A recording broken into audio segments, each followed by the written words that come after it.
નમસ્કાર મિત્રો, તો સ્વાગત છે એક નવા વિડીયોમાં. સો ફ્રેન્ડ્સ, આજના વિડીયોમાં આપણે મહીસાગર જિલ્લામાં ફરવા માટેની ટોપ 10 જગ્યાઓ વિશે જાણીશું. સો વિડીયોમાં છેલ્લે સુધી બન્યા રહો.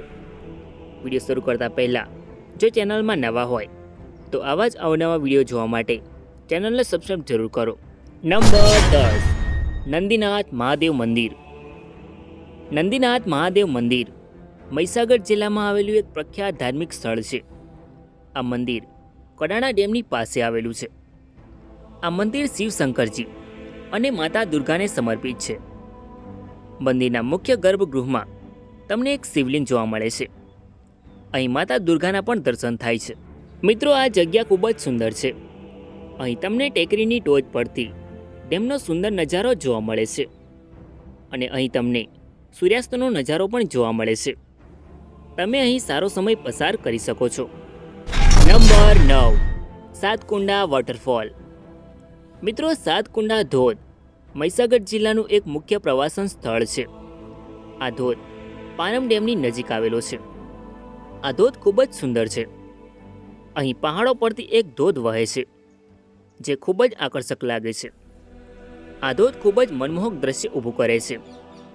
તમે વરસાદની મોસમમાં અહીં ફરવા જઈ શકો છો અને સારો સમય પસાર કરી શકો છો.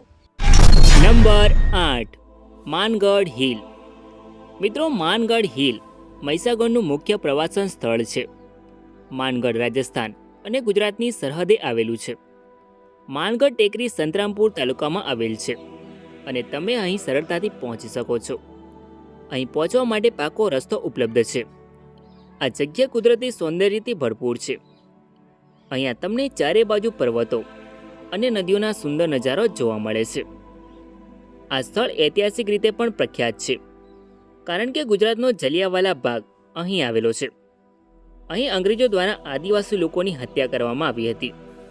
અહીં લગભગ 1500 લોકો માર્યા ગયા હતા, જેના વિશે ઘણા લોકો નથી જાણતા.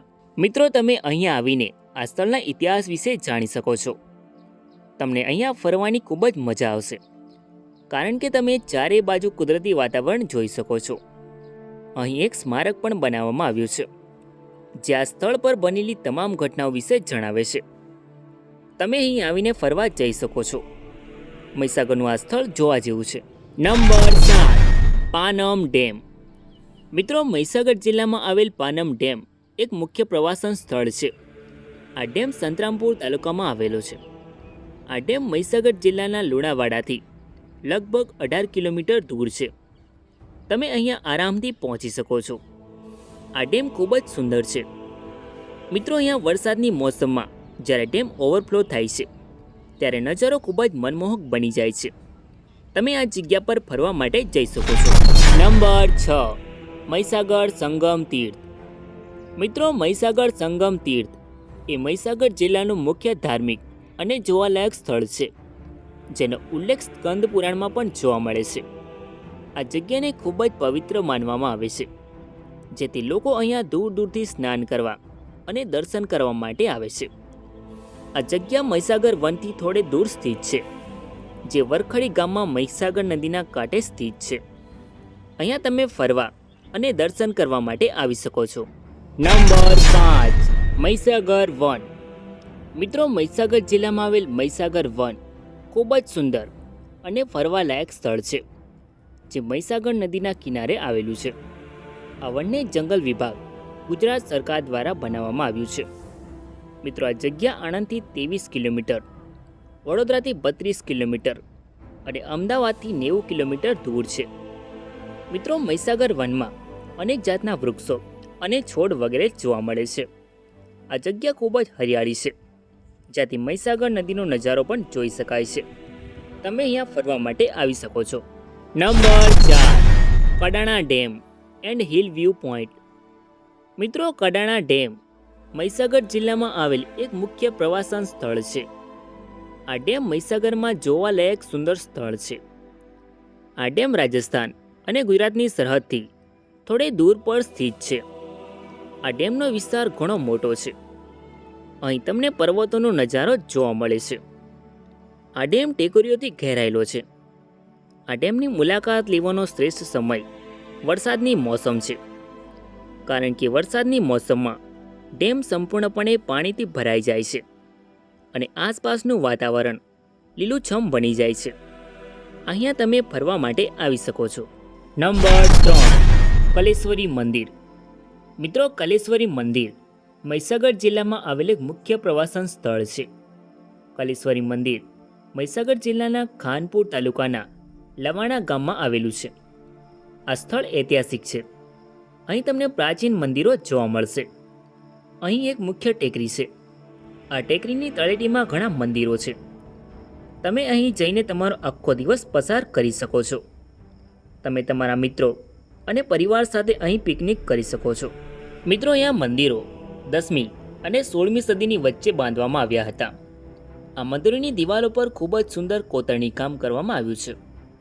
અહીં દેવી દેવતાઓ અને શિલ્પો જોઈ શકાય છે. નંબર 2, સંતરામપુર. મિત્રો, સંતરામપુર એ મહીસાગર જિલ્લાનો તાલુકો છે, જેમાં સંતરામપુર શહેર એક ઐતિહાસિક શહેરનો અનુભવ કરાવે છે. જી હા મિત્રો, સંતરામપુર એક સમયે પ્રિન્સલી સ્ટેટ હતું, જેમાં પરમાર રાજાઓ દ્વારા શાસન કરવામાં આવ્યું હતું. તેમના શાસન દરમિયાન સંતરામપુરમાં અનેક મહેલો બાંધવામાં આવ્યા હતા, જેમાંથી ફરવાલાયક સ્થળોમાં સંતરામપુર હવા મહેલ અને જોરાવર વિલા પેલેસ છે, જે હાલના સમયમાં એક રેસ્ટોરન્ટમાં પરિવર્તિત છે, જ્યાં તમે પરિવાર સાથે ફરવા જઈ શકો છો. Number 1, dinosaur fossil park and museum. મિત્રો, ગુજરાતના મહીસાગર જિલ્લાના બાલાસિનોરમાં આવેલ ડાયનાસોર પાર્ક મહીસાગર જિલ્લાનું સૌથી પ્રખ્યાત પર્યટન સ્થળ છે. આ જગ્યા ફક્ત ફરવા માટે જ નહીં, પરંતુ ડાયનાસોરને નજીકથી જાણવા માટેની જગ્યા છે, જે વિશ્વભરમાં પ્રખ્યાત છે. મિત્રો, આ જગ્યા પર 1980માં ડાયનાસોરના હાડકાં અને ઓછામાં ઓછા 13 વિવિધ પ્રજાતિઓના અવશેષો મળ્યા હતા, જેથી વિશ્વમાં આ જગ્યા પ્રખ્યાત છે. આજે દેશ વિદેશથી આ જગ્યાની મુલાકાત લેવા હજારો લોકો આવે છે. સો તમે પણ આ જગ્યાની મુલાકાત પરિવાર સાથે લઈ શકો છો. સો ફ્રેન્ડ્સ, આ હતી મહીસાગર જિલ્લામાં ફરવા માટેની ટોપ 10 જગ્યાઓ. આઈ હોપ કે તમને આ વિડીયો ગમ્યો હશે. સો વિડીયોને લાઇક કરીને કમેન્ટમાં તમારો અભિપ્રાય જરૂર લખો.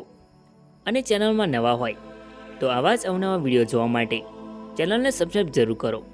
ધન્યવાદ.